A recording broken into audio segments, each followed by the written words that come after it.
This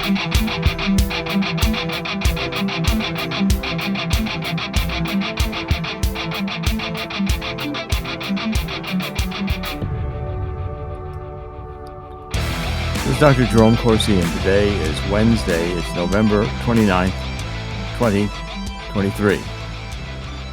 We are going to cover a variety of stories today, ranging from the economy, and we're going to talk about central banks in Argentina, lockdowns. People are now reevaluating the lockdowns. We're going to start out with Donald Trump today because Donald Trump is surging again in the news. But I want to comment on a couple stories that we didn't post that on the Truth Central, but I think I'm following them. One is the word is coming out now that the Seth Rich case may be back. Seth Rich, of course, was the guy who was suspected of stealing the Democratic emails, Democratic National Committee emails in 2016. That during the election was a very big issue. Of course, this was all the Russian collusion, echo chamber propaganda nonsense. The current intelligence agency meme of the day at the time, all false. There was no Russian collusion. But Hillary Clinton wanted to say that the Russians stole her emails in 2016 and gave them to Donald Trump. Of course, they thought I was the go-between because I figured out my own in 2016 that Julian Assange at WikiLeaks had Podesta's emails, and I told that in emails to Roger Stone and others. Made it sound like I had a source. They monitoring me from the NSA and the Justice Department. They thought I was the link to Assange. I wasn't. The government threatened me with I'd either go to prison the rest of my life, being convicted by a jury in Washington, D.C. for lying, or taking their plea deal. I refused their plea deal. I could not swear to a judge and God, to a lie, that I had a source to Julian Assange, which I did not. I couldn't swear to a lie to stay out of prison. So I never got indicted. Now it's turning out that the judge, a federal district court judge, has issued an order to the FBI to turn over evidence on the hit job that was done on Seth Rich. Seth Rich was killed in Washington, D.C., and his laptop has never been released to the public or never been found, except the FBI, I'm sure, has it. And the data that could be in that laptop, or the data that the FBI collected, could make it clear who stole the DNC emails and who got them to WikiLeaks. If it was Seth Rich, that would be a big exposure of another government lie. We have government lie after government lie after government lie. And my book on the JFK assassination, which is going to expose probably the greatest lie of all history in government propagated lie, will be published hopefully in December before Christmas. We're right now in the final stages of copy editing, and we're getting the book together. We're going to try to do it. I think it will shock the nation. It's going to be called The Final Analysis, the the assassination of John F. Kennedy, President John F. Kennedy, The Final Analysis. The book is titled, and it's in the final stages of production. So this Seth Rich story is going to be very big, and it's going to be very much worth following. Now, there's another story today that just kind of started off that caught my attention. Tucker Carlson was doing an interview and talking. His whole podcast, his episode 42, was about the UFOs, and the government has not released the information about the UFOs. Now, his whole point here was that why is the government lying again? Why is the government not releasing this data? The American people are not going to be scared that there are extraterrestrials or that we're not the only living species in the universe. What Carlson is saying is, okay, so the government won't release the data, just like they won't release the JFK files. And when the government won't release something or doesn't say anything, it's usually because the government is covering up a government crime. So what's the government crime? And Tucker says, from informed questioning, he's asking have we made a deal with some extraterrestrial species? Are we utilizing extraterrestrial technology and not making it clear to people? What is the crime that was committed? What's the government hiding with this information? And that's, I think, I'm very interested that these kinds of questions are being asked now. The same with Seth Rich. What is the government lying about? I think we're now being aware of everything from COVID to 9/11. A lot of things are being questioned in terms of whether or not the government has staged or created a reality in order to produce a response that leads to greater control over the population. And I think we're now seeing with the climate change movement that this is the whole objective. I'm going to cover that before we're finished today. I want to end with that theme. Let's go to the couple of articles that I have posted here. This whole UFO thing, I think, is going to become a bigger issue over 2024. Just as the JFK assassination, I think, is going to be a big issue in 2024, especially with Robert Kennedy running for president. He's already made statements which indicate clearly that he thinks his father and his brother, his father and his uncle, Robert Kennedy Sr., his father, and John F. Kennedy, the president, his uncle, were killed by the CIA. Well, I think it was possibly more than just the CIA. If what I suspect is true, it's going to be much more shocking than that. At any rate, we've got the story developing, and we're going to follow this story because I think 2024 is going to be about how the government lies. Now, two stories about Donald Trump. One that I think is very important is that this Deutsche Bank evidently is testifying in the New York trial, and the Deutsche Bank executive may just blow the whistle here, may have just tanked this New York Attorney General Letitia James lawsuit. She's clearly a hardcore anti-hate Trump, just anti-Trump hater. And the judge is the same.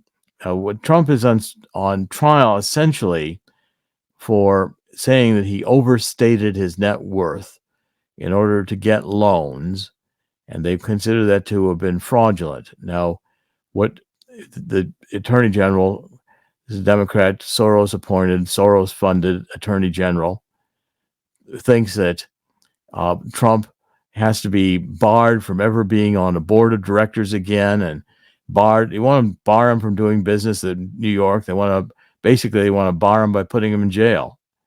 This Judge Engoron, who is overseeing the case, held Trump liable for fraud on the eve of the trial, resolving the biggest claim in the case and putting Trump's control of his assets at risk. But the trial is now focusing on the 6 remaining claims as well as penalties. The state is seeking the return of $250 million in illegal profit and a ban on Trump and his sons from serving as directors or officers of any New York-based corporation. Well, that sure sounds fair. Well, the Dutch Bank, of course, Deutsche Bank, German bank, Deutsche Bank, made it clear in testimony that is according to Bloomberg that essentially they've loaned millions of dollars to clients for whom they have cut their stated asset value, their net worth, by 50%, and they approved the loan anyway. So Deutsche Bank, which lent hundreds of millions of dollars to Trump for properties in Miami, Chicago, and Washington, cut his stated net worth in 2011 and 2012 from $4.2 billion to $2.3 billion. That's according to internal bank credit memos. The same documents indicated the bank approved the loans anyway because it expected the loans to generate a profit based on Trump's history of successful developments and other criteria. So, in other words, the bank made money. And Trump, who's denying any wrongdoing and is claiming the case is politically motivated, which it is calling to the stand this weekend the Deutsche Bank employees, including the family's former private banker, who in fact were involved in these loans. And so what the testimony is going to be, Deutsche Bank is going to say, as part of our due diligence, we subject a client's asset values to adjustments. Part of our underwriting process, we apply to every client, regardless of what's reported. And so a difference of opinion and values between the client and a bank can be a disqualifying factor to extending credit, but it is typically not. And when asked why, this private banker said, because it's just a difference of opinion. And still, even if the client's net worth is not as high as originally stated, the project may be profitable to the bank. So the bank, knowing that Trump has a history of developing profitable properties, went ahead and made the loans and made money on the loans because the bank was right. The judge is the one who doesn't understand business and doesn't understand how this is done in New York. And just because it's Donald Trump, if this were Barack Obama, I can guarantee you this case would never be brought to trial. No one's ever looked seriously at Barack Obama's financing or Hillary Clinton or Bill Clinton, or for that matter, the Democrats generally get a pass. And it's amazing to me, even that this Menendez from New York, or from New Jersey rather, senator is still being investigated. It's a rare exception, because typically everybody gets a pass if they're Democrats. If they're Republicans, especially like Trump, they get nothing but grief to try to keep him from running for presidency. Now, the second story, I think, is even more important in the sense of the future politics in 2024. It's in real clear politics, looking at the average of the polls. And what the article is arguing is that Trump is not only now leading in the polls, he is the favorite to win the election. And that's pretty incredible, because what they're saying is that Trump is doing much better in the polls this year than he did in 2016 when he won. And they're nowhere near as tight as they were in 2020 when he did not win. Now, of course, I think the 2024 election is going to be, again, one of the most contentious in American history, and one of the more interesting from the political science point of view. And I'm a political scientist, where my PhD was from Harvard in political science.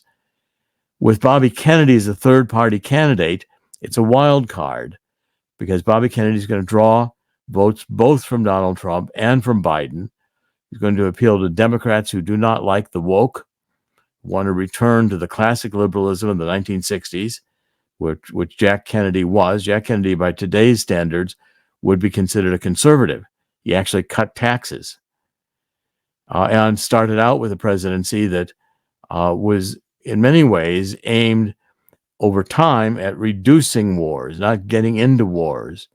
The Bidens seem to be particularly good at getting into wars, or when they get out of wars, they leave all the military equipment behind for terrorists to make use of. Our withdrawal from Afghanistan was particularly disturbing. So if you take a look at the polls, it's not only clear that Trump can win, but he's now being favored to win, because they are any number of these polls that were close before. Trump was not leading in, but won certain states like Michigan or Pennsylvania in 2016. Now he's leading in the polls, and his lead against Biden appears to be widening. Now, again, I find it hard to believe how anybody can vote for Biden. I mean, the guy looks obviously as if he's suffering from senior dementia. And the economy, which I think is probably the biggest litmus test in an election, is not favorable for Biden. The inflation now is very high. I've been reporting consistently that we are seeing a crisis in which commercial real estate and home ownership are going to face credit crunches. The home market is largely stagnant because of the high interest rates, 8% on interest on a 30-year mortgage. And what we're facing is the printing of money by the federal government at a remarkable pace. And what this is building to is a crisis. Now, gold today is trading at $2,063. Now that's a breaking of the $2,000 barrier. This is close to the all-time high. The all-time high of gold was $2,074.60 on March 8th, 2022. Today, again, it's $2,063.30 as of the time we're doing this podcast. And that's, again, a very strong indicator that we are going to see gold rise. Now, I want to go to the free book, which is coming. Global Crash will create an historic gold rush. I really recommend you read this. We're in the early stages of this. You can get a copy of this book free from Swiss America. Dean Heskin is my co-author, by calling 1-800-519-6268. A free copy of the book, 1-800-519-6268. You can also get this Walking Liberty $50 offer, which is still available. As Chris will show you, we've got a lot on the website about Swiss America. The Walking Liberty $50 special offer, which is accessible from that banner on the homepage or by going to sponsors and clicking down on the sponsors and selecting Swiss America. These Walking Liberty $50 are silver. They have high content of silver. Fill out the form, submit the form, and Swiss America will contact you. And you can get up to 250 of these coins at virtually what they are worth in silver. So the book highlights how the two crises that we're experiencing today, energy crisis, which we went through in the 1970s with the OPEC oil embargo, and the credit crisis that we're going through today, anticipating it's coming, like the 2008-2009 collapse of the subprime market. Gold almost doubled both cases, more than doubled in 1980 when Reagan took over after the disastrous Jimmy Carter years. Gold hit $843 an ounce. Then in 2010, as we were recovering from the collapse of the subprime real estate market, gold hit $1,426 an ounce. Gold went to $2,074 an ounce in COVID. And now, if we go into an economic crisis, I'm predicting gold has broken the $2,000 level. I'm saying gold could go to $3,000 or $4,000 as we enter this global crash. The Biden administration will try to keep the economy from crashing, but the Federal Reserve, which has just met, the Federal Open Market Committee, is not giving signals they're going to lower rates in 2024. The market wants them to lower rates, but it's not happening. Again, the inflation is deadly to the middle class. Middle class is take $100 to the grocery store and find out how little it buys. The purchasing power of the dollar has decreased about 100% since 1971 when Nixon took us off the gold standard. I recommend everybody think about taking some money and putting it in gold, because that will appreciate, when your dollars will depreciate, and you hedge against the loss of purchasing power. The dollar has to be evaluated at what you can buy for it. It's purchasing power. And gold retains its purchasing power in these times of economic crisis, whereas the dollar will inevitably devalue because we're going to continue printing money with abandon under this new modern monetary theory that since we're the sovereign, we can pay off the interest with more money we print. And this is going to be a sure formula for ultimately an economic bubble bursting, and it will be painful when it bursts. Okay, let's continue with a couple more stories. Chris, do you want to comment on the politics? It might be a good time for you to make some comments on Donald Trump. I've been watching this sham of a trial, if you will, for a little while, because Letitia James campaigned, and we all know this. She campaigned on going against Donald Trump because that was the fashionable thing to do back between 2017 and 2020. It got her a lot of votes in, let's just say, certain circles in New York. She celebrated, failed her gubernatorial run, as Donald Trump likes to point out several times. The fact is, The fact is, she's going to look really, really silly. But she keeps going back to that whole when she's on a press conference, she keeps going back to the facts will prove everything, the facts will matter, and everything else. Well, one can skew facts. When the truth actually comes out, like you discussed earlier today, you're going to find that not everything can be seen in black and white. When you see something on paper, it might be there needs to be context, and Deutsche Bank provided quite a bit of that. Will the judge follow suit? Will Letitia James even consider this when it comes to her next bit of strategy, or will she just double down and hope the judge is on board with her at the same time? That would be the biggest issue.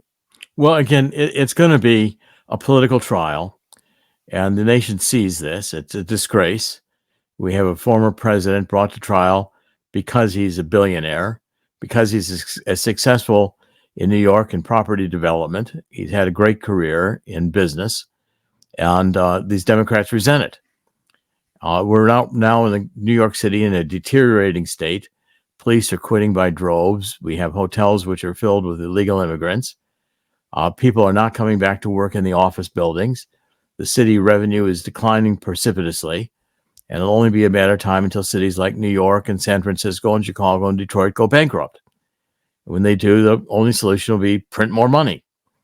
So we're not in a solution here. We're in a deepening problem. And the problem is that the Democratic policies have been destructive to business, and they're anti-capitalist in their nature. That's the whole propaganda machine on the climate change movement. And when people finally wake up and say, look, these Democrats, for all their social justice talk, all they're doing is race baiting. All they're doing is demonizing white people. All they're doing is making it hard or if not impossible for business to function, imposing taxes with huge bureaucracies. This is a certain formula for a failure. But it's working for them politically. The idea for them is to gain and keep power.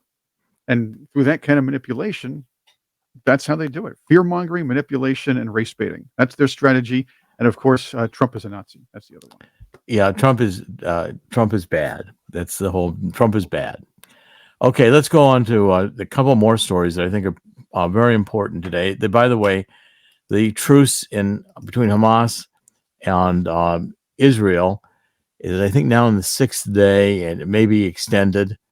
Hostages are being released, and the pressure from the world is for Israel to stop the offensive into Gaza. I think if Israel will resume the offensive, I don't think Israel is going to stop right now until it accomplishes its main goal, which is to remove Hamas from the Gaza. Gaza is this strip of land by the Mediterranean, just north of Egypt, and it's got tunnels going into Egypt. The Egyptians do not want the Palestinians, refugees, to come into Egypt. They're blocking them. And so we've got this war will continue. But I think there's going to be an effort to not have it go regional right now. In other words, we don't see Israel faced with more intense attacks from Hezbollah in Lebanon. Iran has not yet unleashed Hezbollah to open a second front. But Iran's getting all this money from the Biden administration, and it's got to be seen as bribes. Here's more billions. Just don't expand the war right now. Wait until after the election. Then you can expand the war. So right now, the entire Democratic strategy is to keep the lid on several crises.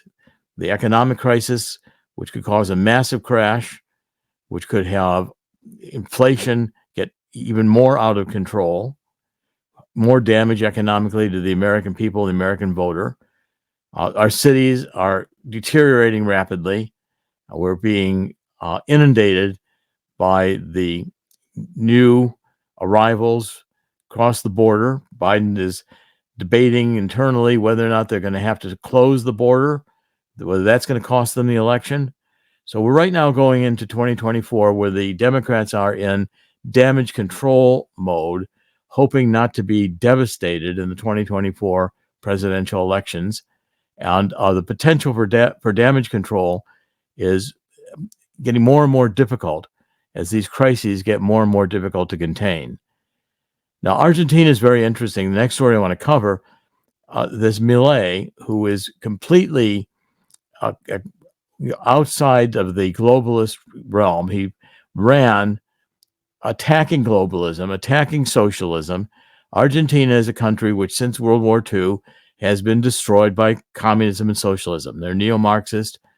They went in completely over to socialism after World War II, and the country's a mess. The peso, it takes a pile of cash to go out to dinner. The peso is worthless. So Milei wants to close the central bank in Argentina and make Argentina's currency the dollar, abandoning the peso. Now, this is going to be very interesting because it's a fundamental recognition from a major country in South America that the economic system is broken beyond repair and it needs fundamental change. And the fundamental change at its core is this woke socialist cultural revolution, the neo-Marxism that we're going through. And that's the importance of this book I've written on the truth about neo-Marxism, cultural Maoism, and anarchy. We're entering a period which is going to be anarchy.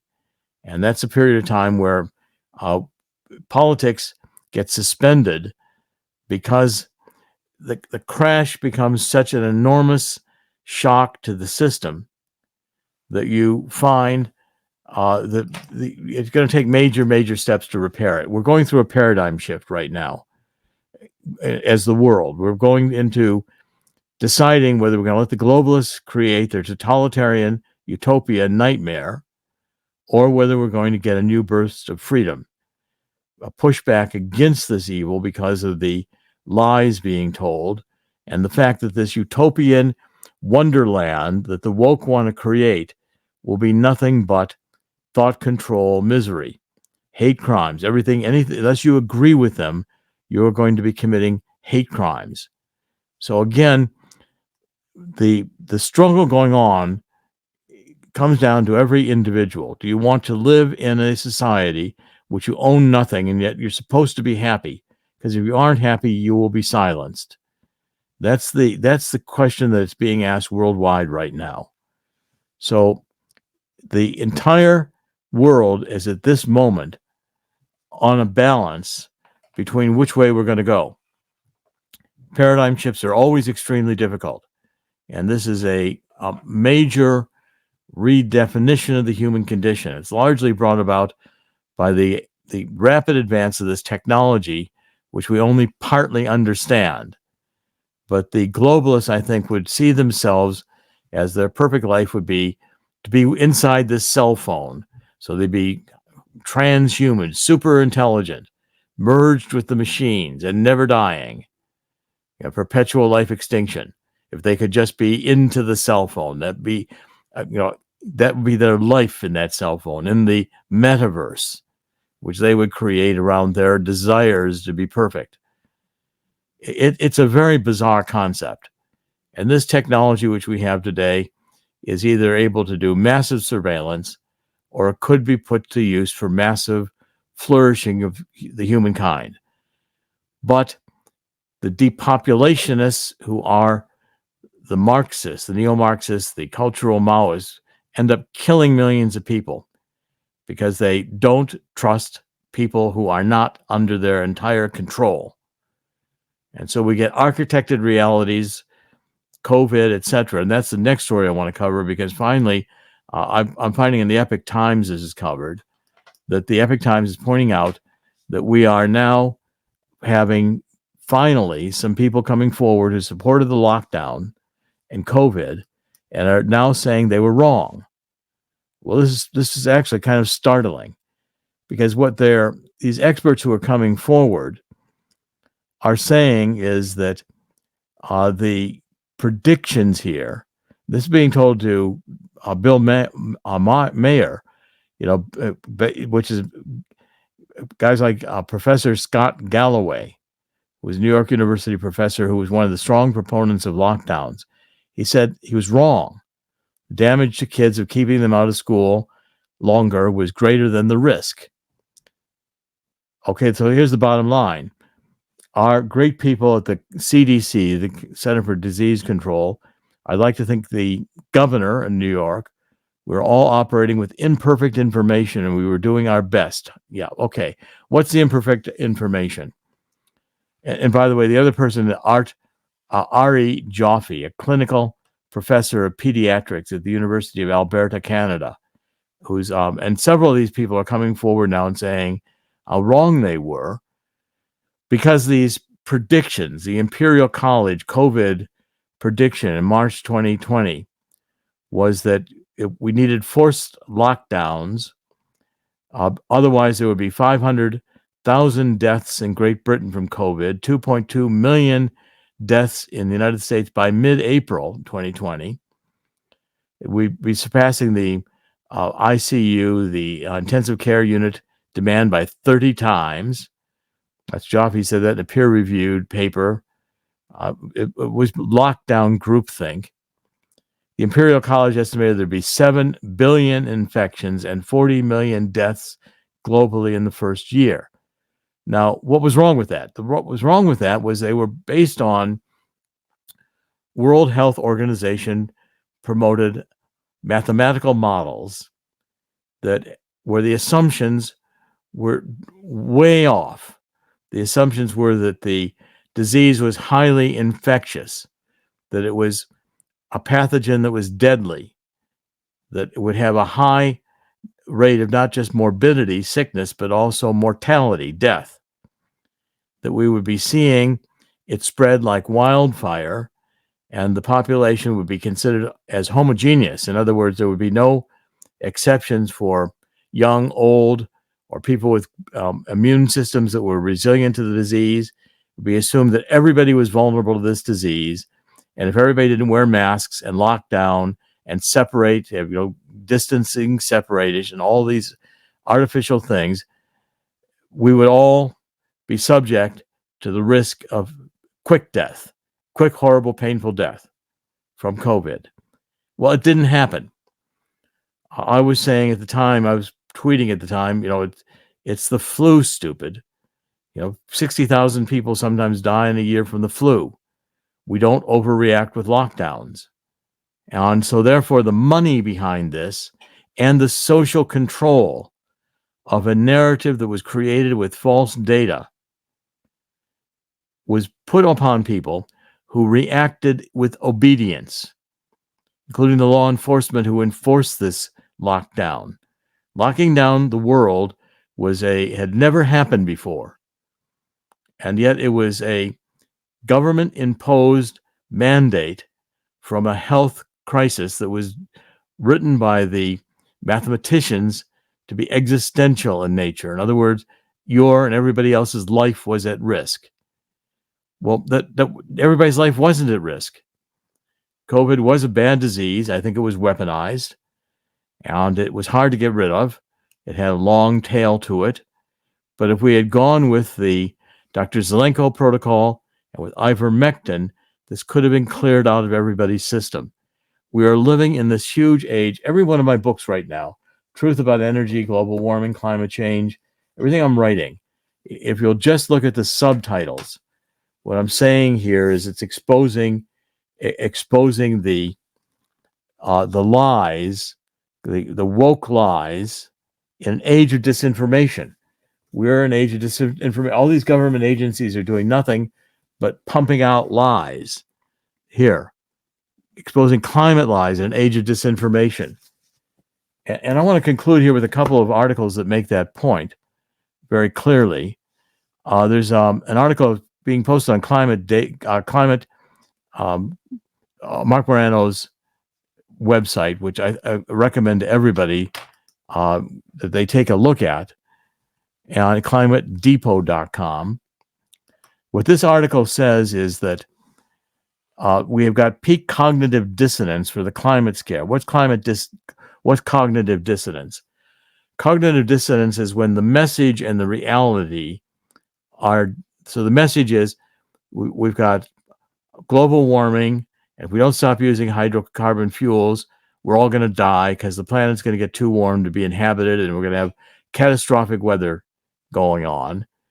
But the reality is we could live just fine with carbon dioxide doubling. It's actually productive. It produces its plant food. Carbon dioxide increases follow warming. They don't cause warming. We had more carbon dioxide 600 million years ago. We've had more carbon dioxide in the atmosphere when we've had ice ages. It is not carbon dioxide that controls Earth's heat. It's a trace molecule that has a minimum effect on Earth's temperature. The sun, that big yellow thing up in the sky, which is not a tree ornament, that's the major source of light and heat. When it burns hotter, we have warm. When it burns cooler, we have a little ice age. And right now we're in the 25th sun cycle, and there's good indications it could be the beginning of a 20 or 30 or 50 year minimum of the sun. That, again, is going to be ironic if it turns out everybody's worried about global warming and the sun cools off and we get global cooling. But if you take a look at the fifth climate assessment, look at this fear porn that the UN is throwing out. The fear porn is the effects, this is a quotation, the effects of human-caused climate change are already far-reaching and worsening across every region of the United States. Rapidly reducing greenhouse gas emissions can limit future warming and associated increases in many risks. Without deeper cuts in global net greenhouse gas emissions and accelerated adaptation efforts, severe climate risks to the United States will continue to grow. The more the planet warms, the greater the impacts. Without rapid and deep reductions in global greenhouse gas emissions from human activities, the risk of accelerating sea level rise, intensifying extreme weather, and other harmful climate impacts will continue to grow. Each additional increment of warming is expected to lead to more damage and greater economic losses. Now, if that's not fear-mongering, I don't know what is. If you don't follow our advice and lock down and put on masks and distance from each other, you're all going to die. If we don't quit using hydrocarbon fuels, you're all going to die. Okay, now what's the reality? Let's look at what the reality is here. I'm going to go to another website, which is this Net Zero Watch. Net Zero Watch is a very good website, and it has an article. I'm going to try to find it here for a second. It'll take me just 1 minute to pull it up. But they have a whole series of here we go. Net Zero is saying today, they put out a newsletter here, and they are saying, what can we expect from Dubai? Well, we can expect more fear-mongering, more of this intensive fear-mongering. But the realities are, and let me just see if I can find this right here. Okay, this is it right here. Here's the articles that Net Zero Watch is highlighting. Germany's green suicide. Germany is no longer competitive because their costs of energy are too high. Okay, another article. Job losses likely at Volkswagen as the people's car brand becomes uncompetitive. This is Reuters. Volkswagen's boss warns Volkswagen no longer competitive. Ars Technica. Job losses likely at Volkswagen as the people's car brand becomes uncompetitive. Reuters. Tire maker Michelin announces closure of German sites. Bloomberg. High energy bills force German industry to eye production abroad. Euroactiv, another publication. EV chargers and heat pumps may be curtailed in Germany as of 2024. Die Welt, a publication in Germany. Extortionate madness, how Wilder's victory threatens Europe's global climate goals. We're seeing the conservatives or libertarians winning elections and beating this mad woke crowd because people are seeing that where these people want us to go is to march ourselves into slavery, eating bugs, living in small houses, not being able to travel. With their projections of what control they want are insane. The climate meeting in Dubai is in search of $1 trillion for a loss and damage fund. They're talking about now climate reparations. The UAE is accused of using the Dubai climate talks to make oil deals. That's what's really going on. China is just granting 127 new coal permits, coal plant permits, when they're saying with Biden in the meeting in San Francisco, oh, we'll reduce our emissions. Sure, they will. They have no intention of doing so. Steve Gorham, this is in Washington Examiner, get ready for another pointless UN climate conference. Spectator, Ross Clark, climate reparations are an awful idea. The Daily Telegram, Biden's right to skip the Dubai climate meeting summit. He's correct to do so. No point in going. Wall Street Journal, car dealers to Biden, EVs aren't selling. This is the Daily Skeptic. And finally, world apocalypse on hold as TV station CNBC quietly disbands its climate desk. Okay, so these are the realities. You know, Volkswagen's 10 billion euro savings program is going to include shutting down a lot of its production capacity. And the job losses are going to be tremendous. So Michelin is saying that it's going to close 3 production sites in Germany, transfer its customer service center to Poland, pointing to a lack of cooperativeness in our German operations, and for our European, the cost of energy are too high. A third of manufacturers in Germany are considering or executing an exit from Germany. Over half of the surveyed companies say the energy transition is having negative or very negative effects on their competitiveness, according to a report by the German Chamber of Commerce and Industry. Among manufacturers, almost a third are considering or already executing a plan to shift abroad, twice as much as during last year's energy crisis. Euroactiv, the EV chargers. Germany's residential grid operators will be empowered to restrict the flow of power to heat pumps and electric vehicle chargers from 2024 in order to preserve the stability of the grid, which is suffering from chronic underinvestment. Across Europe, investments into grids are lagging behind what's needed as the continent embraces heat pumps and electric vehicles. Electric grid can't handle it. Until recently, the Netherlands was considered a pioneer of climate protection. Now it's a threat of a radical U-turn under the populist Geert Wilders. It could have serious consequences for the EU's climate policies. A government coalition under this new Wilders government, they're going to bring to light that the fight against climate change is misguided. Okay, so we have been scared with fear of climate change for decades. Wilders' party election manifest said, our entire way of life must be turned upside down for this extraordinary madness. We have to stop being afraid. To date, the Netherlands has been part of the European avant-garde in climate policy. It's going to end now. And future coalitions partners support Wilders' climate plans, but that's not certain any longer. They're coming to their senses. Political reality is hitting across the world and realizing that this climate madness is insanity. France is set to be at the heart of this Dubai meeting, climate meeting, with economists saying that around $1 trillion per year is needed to support developing countries in their fight against climate change. The International Energy Administration is reporting that the developing countries have quit investing in climate change. They just quit. They're more worried about feeding people. And the UAE, Dubai, is accused of using the climate talks to make oil deals.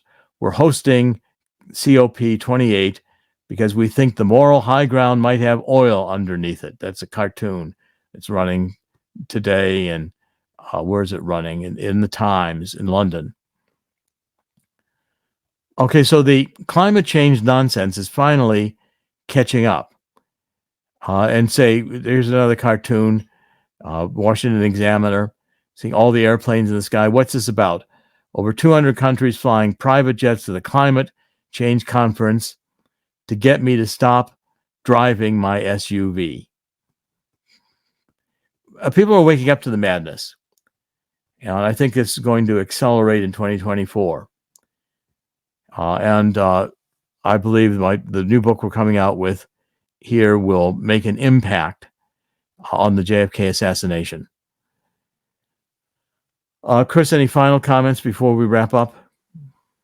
Yes. This conference is, again, another way to have these people sit around a table and figure out a way to scare us all about how horrible climate change is going to be for the rest of the world, while they pretty much find a way to take all the assets on their own. It's another. I'll accuse it of being another extension of the World Economic Forum and its agenda, the full Agenda 2030, formerly Agenda 21, and probably going to be stalled to becoming Agenda 2035 or 2038 pretty soon. Or Agenda 3,500. Yeah. The idea is they're losing again, and what they're going to do is just figure it out. They're going to regroup. They're going to call whoever's in power that happens to not think as they do, a Nazi or some kind of evil right-wing advocate, scare people, get that 2% swing backward, and then pull these stunts all over again, just pushing the years back. They're going to have 2024 being worried about losing power. And their policies are so evil and so destructive and so detrimental that finally people are waking up. But that's the thing. They're the people that are in charge. These people that are setting these policies, they're not losing the power. They'll just create another scare, another huge event that everybody mobilizes behind. And then the world is thrown into some other chaotic act, which only results in more loss of freedom and more government control. These governments want to control. European Parliament doesn't want its member states to be able to have veto powers anymore. Just obey. All they want is obedience. And if they don't get obedience willingly, they'll frighten us into obedience. They'll create some kind of a false flag that will propel people into irrational acts of submission. Let's conclude this, Chris. We're running just a little bit over time. We're going through a very dystopian period of time, and I've decided I'm not going to be retired. I've come out. I was going to be retired, but things are just too severe. I'm going to do my best to continue bringing to light the truth. In the end, God always wins. God will win here too. We're going to go through the judgment of God, and it's not going to be fun or pretty. So I'm encouraging people to, prepare yourself, get the free book, call Swiss America. We've given you out the number. Chris will put it up here in a minute. I'll go again with the number to get this free book. The number is 1-800-519-6268. 1-800-519-6268. How the coming global crash will create an historic gold rush.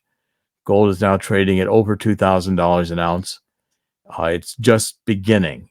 When you want to benefit from these moves, get in at the start.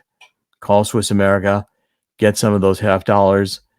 Walking Liberty $50 offer, which is worth its weight. You're being charged is at it's a premium to you.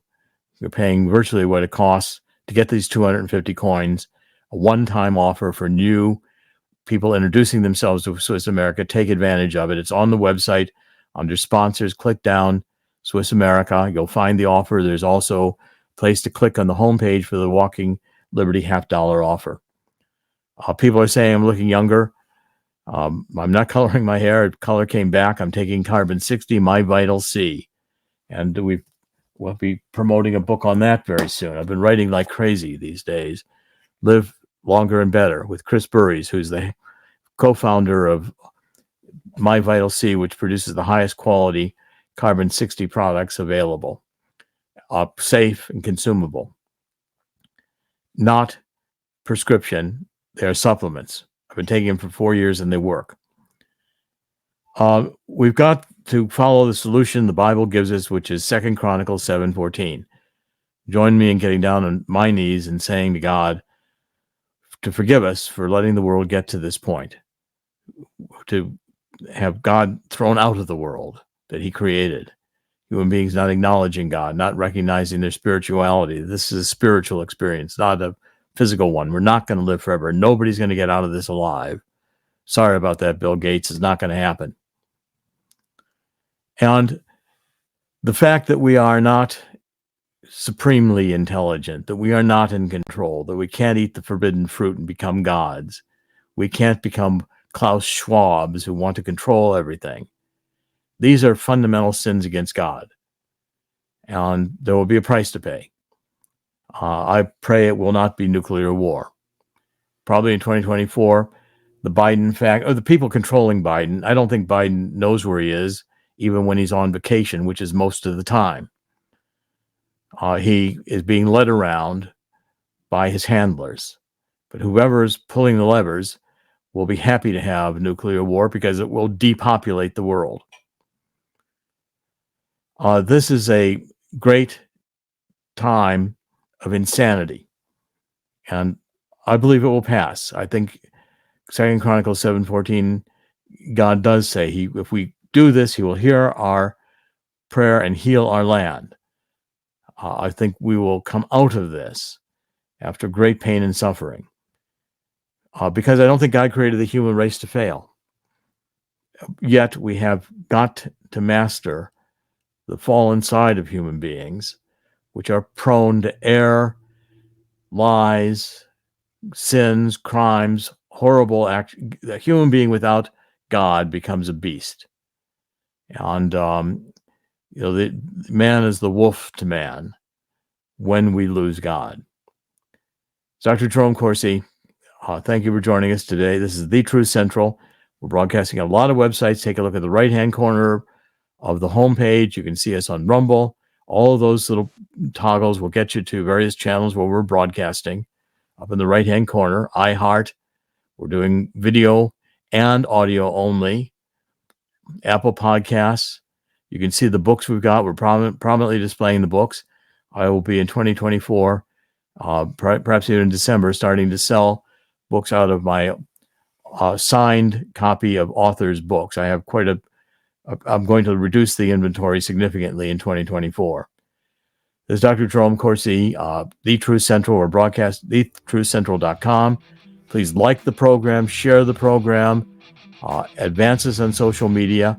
I know we're being shadow banned, but again, the word will get out. This is Dr. Jerome Corsi. It's November 29th, 2023. Thank you for joining us. God bless. We'll be back tomorrow.